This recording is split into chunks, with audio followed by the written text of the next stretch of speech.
back again, this time with my November TBR, which I've already gotten started, of course, because we're already well into November.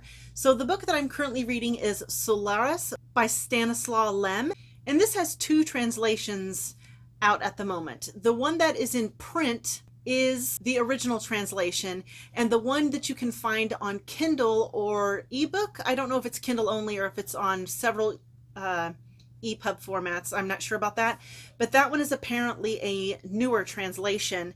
Apparently there's some kind of copyright issue happening where the newer translation is not allowed to be in print. I don't know what's going on with that. Somebody else told me about that. That's the only reason I even know it. And apparently the original translation is very poor. And I can believe it because I'm about halfway through this book. Can you see where I'm at here? I'm losing the light. I'm about halfway through this book, and I can tell you the writing is not super fantastic, and I don't think it's the author, because the story itself and the ideas behind it are really good, actually.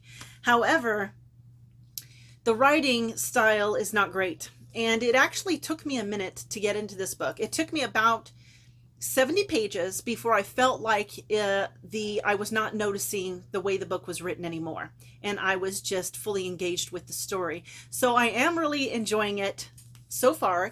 It is not my absolute favorite science fiction read ever, but it is good, and I do like the idea behind it. In case you are unaware, it's about this man who goes to like a space outpost, I guess, that has been built on an alien planet.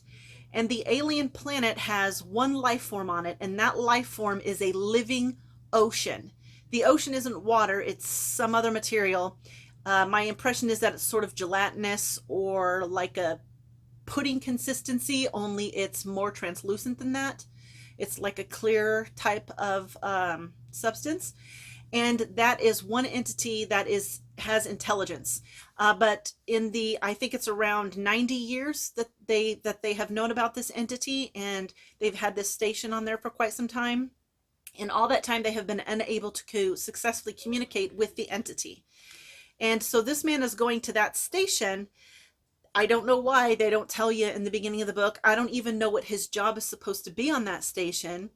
The implication is that he is some sort of a mental health professional of some kind, but they don't really say that. There is, during one of the conversations that he has with one of the men on the station, that is sort of implied.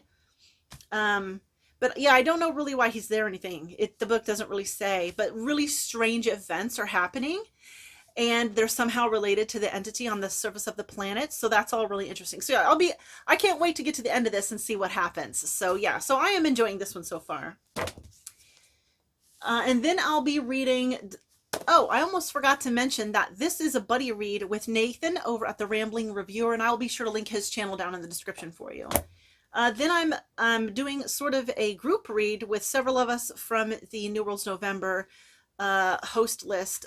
Decided we were going to read Diamond Dogs and Turquoise Days by Alistair Reynolds. I haven't started that yet, but I will be starting this tomorrow and hopefully finishing it before the day is out. And I don't actually know what these are about. I know that they are set in the world of a series that Alistair Reynolds wrote, and I can't even remember the name of the series. I'm sorry, I never prepare for these videos. I just sit down and start talking. But I'll put the name of this series down in the description. The next book I'm going to read is called The Anomaly by Michael Rudker, and I'll be buddy reading this with my friend Belle. This is actually going to be a reread for me. I read this a couple of years ago. It was like one of my favorite reads for that entire year. I absolutely just loved this book. It's about these group of people who make videos for a YouTube channel, and the lead of that group is a sort of investigative journalist type of individual, and what he investigates are myths and legends that are scientific in nature, or supposedly scientific in nature, as much as, you know, myths and legends can be. But he investigates them, and he goes to investigate a cave where supposedly odd things had taken place inside, and that turns out to be real. So this is a sort of, well, it's not sort of, it is a horror novel, but it is also kind of a science fiction novel, because the thing you find out is the purpose of this cave turns out to be science fiction-y in nature. So yeah, I'm really looking forward to rereading this book. I thought it was super fabulous.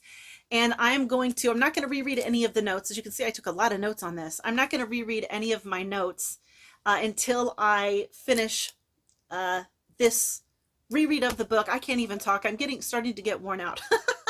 But yeah, until I finish the reread of this book.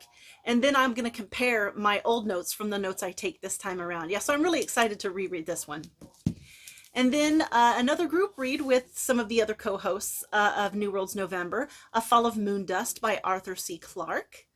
I don't actually know what this is about, and I don't want to know. I want to go in blind. So yeah, I'm excited to read this with all of them.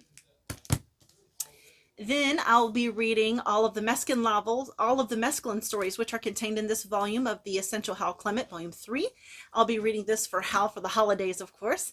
And you know, I'm very excited to read this one. And then if I have time, I'm actually really busy these days. I have a lot going on. So I don't know if I'll be able to I actually don't know for sure that I'm going to be able to get through all those. I think I will, but I'll have to be really diligent about staying on top of my reading. But if I actually do read all that and get it all read in time, then I want to read another story out of this volume, Stories of Your Life by Ted Chiang. I was so... there was just so much to talk about and mull over with the one story I read out of here for New Worlds November called The Story of Your Life, that I want to read at least one more story out of here this month, and kind of maybe read one a month until I get through the whole volume. So yeah, looking forward to that as well. Hopefully I'll be able to fit it in. If not, no big deal. Next month I'll do one. All right, and that is all of the books that I plan to read for December. Wish me luck.